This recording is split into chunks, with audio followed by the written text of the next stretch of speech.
Aujourd'hui, l'aérodrome est composé du conseil général et de la mairie de Cahors. C'est la mairie de Cahors, c'est des statuts anciens, qui participe intégralement au déficit. 160 000 € cette année. Plus d'un point pour le contribuable. Et même une partie de la taxe professionnelle.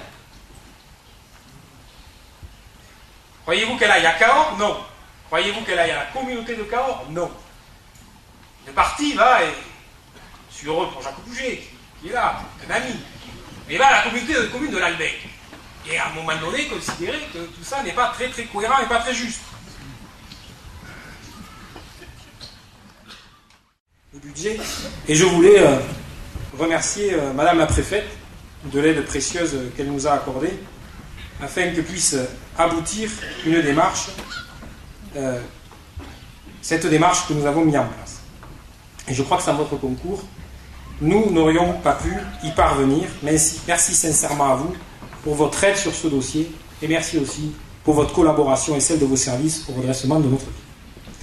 Je souhaitais remercier Guy Pérus, maire de Siorac, et Josie Tillou, maire de Caillac, et leurs conseils municipaux respectifs pour le courage dont ils ont fait preuve, en choisissant de dépasser des périmètres administratifs qui ne sont plus guère adaptés aux réalités des bassins de vie et des territoires vécus. Vous avez su faire un choix d'avenir et demain, nous devrons aller plus loin dans le cadre de la mise en place d'une communauté d'agglomération assise sur ce bassin de vie.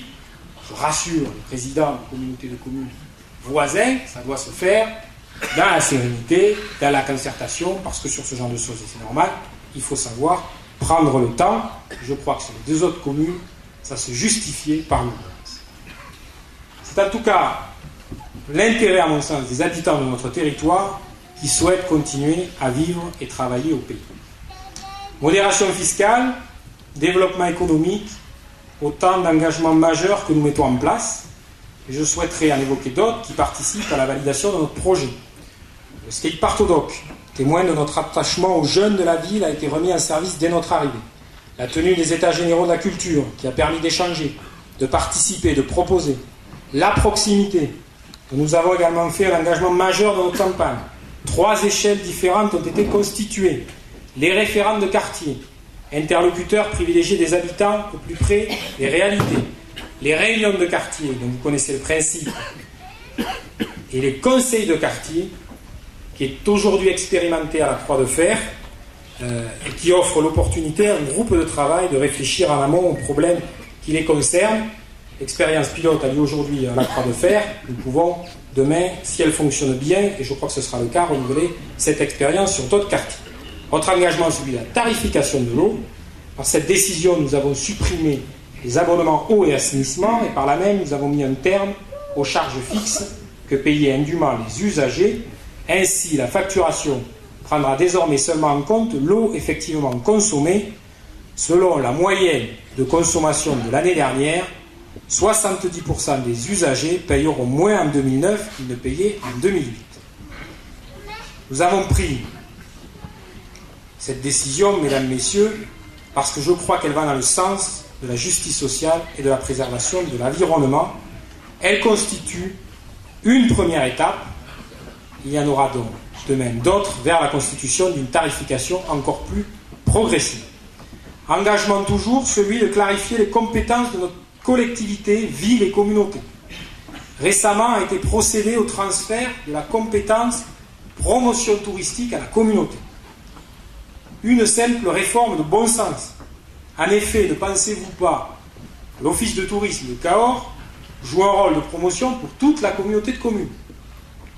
Ne doit-on pas d'ailleurs mener une réflexion sur une promotion au-delà de la ville? Quid du patrimoine à Mercuès, à la Bastide-Marnac ou ailleurs? Et le Vignol, par ailleurs, dont on sait que n'est pas dans la boucle, n'est-il pas essentiel à l'attractivité touristique de notre ville? Enfin, nous nous étions engagés à définir les bases d'une politique offensive en matière d'habitat. Nous avons adopté récemment le programme local de l'habitat pour le territoire communautaire.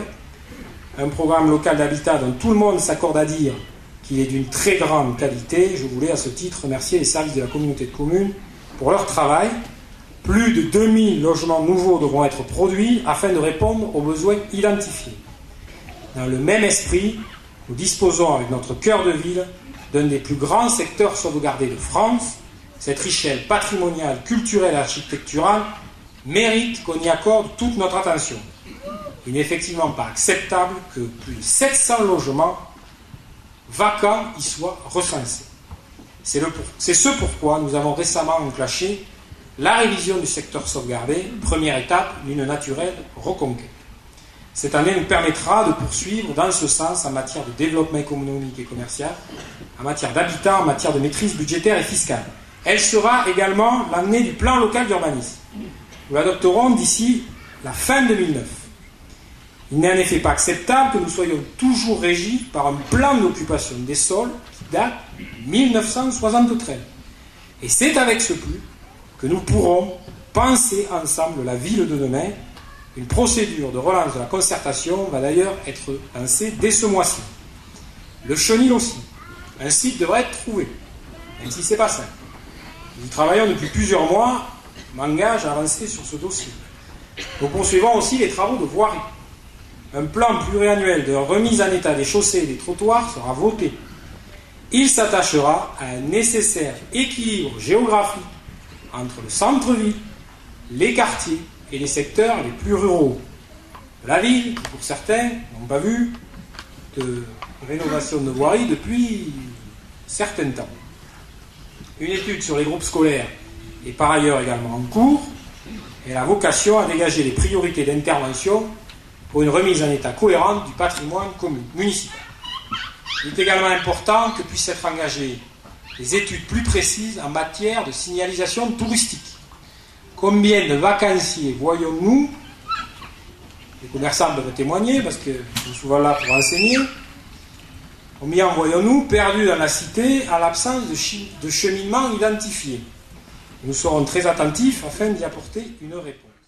Nonobstant les réelles difficultés internationales et locales qui vont très probablement nous impacter, j'avoue avoir une réelle confiance, et ce, pour au moins 3 raisons. D'abord, parce que notre territoire possède d'incroyables atouts. Patrimoine, richesse associative, réussite économique, localisation géographique, autant d'avantages comparatifs qui plaident en notre faveur. Ensuite, parce que chaque jour, et je me tourne vers eux, j'enregistre avec une grande satisfaction la chance que je possède d'avoir à mes côtés, que ce soit à la ville ou à la communauté, une équipe mobilisée comme jamais, déterminée, investie, désintéressée. Une équipe qui a pour seule ambition de faire progresser Cahors et son territoire. Je voulais aussi vous dire que nous ferons bloc autour de Serge et de Marie, qui n'ont eu dans leur action respective qu'un seul objectif, défendre notre service public. J'en appelle d'ailleurs en cette année nouvelle au dialogue, afin que l'on sorte d'une situation qui a pris une tournure, à mon sens, disproportionnée. Enfin, j'ai confiance, parce que je sais pouvoir compter sur vous, responsables associatifs, économiques, politiques, culturels.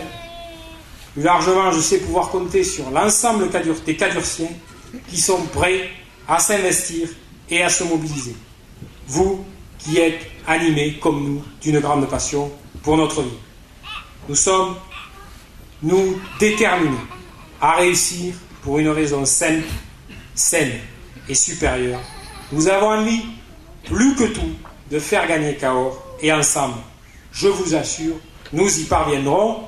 Mesdames, Messieurs, à chacun d'entre vous, à tous ceux qui vous sont chers, je vous souhaite, en mon nom et celle de mon équipe, les meilleurs vœux pour cette année 2009. Je vous remercie.